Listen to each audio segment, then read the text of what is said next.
Hi viewers, welcome to my channel. இன்றைக்கி சோளை மசாலா செய்ய போகிறோம். வாங்க அது எப்படி செய்வதுன்னு பார்க்கலாம்.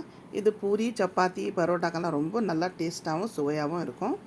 ஃபஸ்ட்டு நம்ம இந்த கொண்டக்கடலை நைட்டே ஊற வச்சுட்டு குக்கரில் போட்டு நல்லா கொஞ்சம் 4 விசில் விட்டு வேக வச்சிடலாம்.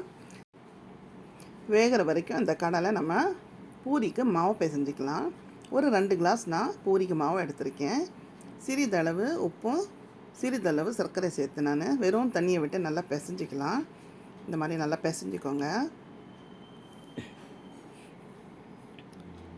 தண்ணியை விட்டு இந்த மாதிரி பிசைஞ்சிக்கோங்க. பாருங்கள், நல்லா பிசைஞ்சாச்சு. இது ஒரு 1/2 hour கழித்து நம்ம பூரி சுட்டுடலாம். அது வரைக்கும் நம்ம சன்னாக்கு மசாலா ரெடி பண்ணிடலாம். இது சைடில் தட்டு மூடி வச்சுருவோம்.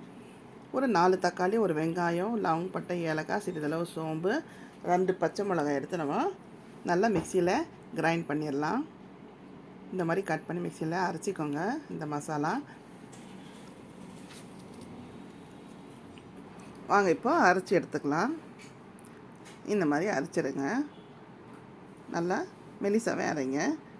இப்போ நம்ம கடலையை பார்த்துடலாம். பாருங்கள், நல்லா வெந்துருச்சு. நான் 4 விசில் விட்டுருக்கேன். நல்லா வந்திருக்கு. இது ஒரு தனி பாத்திரத்தில் எடுத்து வச்சுக்கலாம். அதே குக்கரில் நான் மசாலா ரெடி பண்ண போகிறேன். குக்கர் நல்லா சூடான உடனே நம்ம அதில் எண்ணெயை விட்டுக்கலாம். நம்ம அரைச்சி இருக்கிற மசாலா அதில் சேர்த்துக்கலாம். சேர்த்துட்டு நல்லா வறுத்துடலாம். அந்த எண்ணெயிலேயே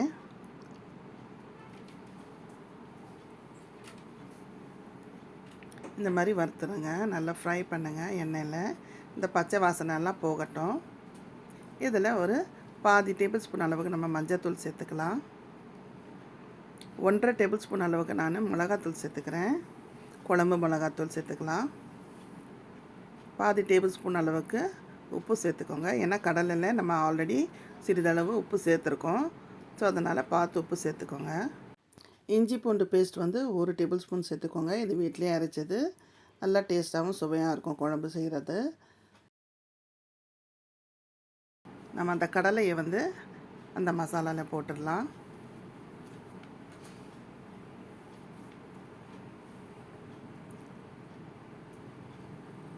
போட்டுருங்க. நான் சிறிதளவு தேங்காய் நல்லா ஒரு 4 வதை அரைச்சி எடுத்துருக்கேன். ஸோ அதுவும் நான் இதில் சேர்த்துக்கிறேன். சேர்த்துட்டு நல்லா மிக்ஸ் பண்ணி விடுங்க. அந்த தேங்காயெலாம் நல்லா நான் ஃப்ரீசரில் வச்சுருக்கிறதால அந்த துண்டு அப்படியே கெட்டியாக இருக்குது. இந்த மாதிரி கொதித்த உடனே அந்த தேங்காயெலாம் நல்லா கரைஞ்சிரும். பாருங்கள், இது நல்லா ரெடியாகி வருது. நல்ல வாசனையாகவும் இருக்குது. அது வரைக்கும் நம்ம சைடில் எடுத்து வச்சுருக்கிற அந்த மாவில் நம்ம பூரி சுட்டுக்கலாம்.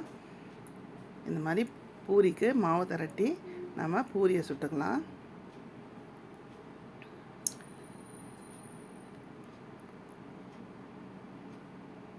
உங்களுக்கு வேணும்னா கொஞ்சம் பெருசாக கூட நீங்கள் செய்யலாம். நான் ஒரு மீடியம் சைஸில் தான் செய்கிறேன். ஸோ இந்த மாதிரி போட்டுட்டு நம்ம சுட்டு எடுக்க வேண்டியது தான். இந்த மாதிரி நல்லா ஃப்ரை பண்ணிக்கோங்க. நல்லா உப்பி வருது. நம்ம திருப்பி போட்டுக்கலாம்.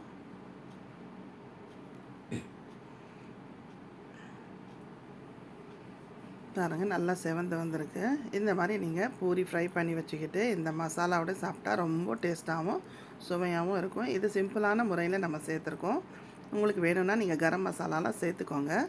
நான் கரம் மசாலா போட்டு நான் அதில் அரைச்சிருக்கிறதால நான் தனியாக கரம் மசாலா சேர்க்கலை.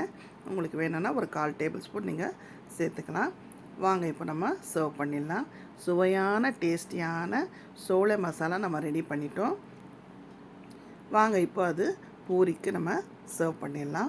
இந்த ரெசிபி உங்களுக்கு பிடிச்சிருந்ததுன்னா இந்த வீடியோவை லைக் பண்ணுங்கள், ஷேர் பண்ணுங்கள், கமெண்ட் பண்ணுங்கள். மறக்காமல் பானுஸ் கிராண்ட் ஃபீஸ்ட் சேனலை சப்ஸ்கிரைப் பண்ணிடுங்க. அப்படியே பக்கத்தில் உள்ள பெல் ஐகான் பட்டனையும் ப்ரெஸ் பண்ணிடுங்க. தேங்க்யூ.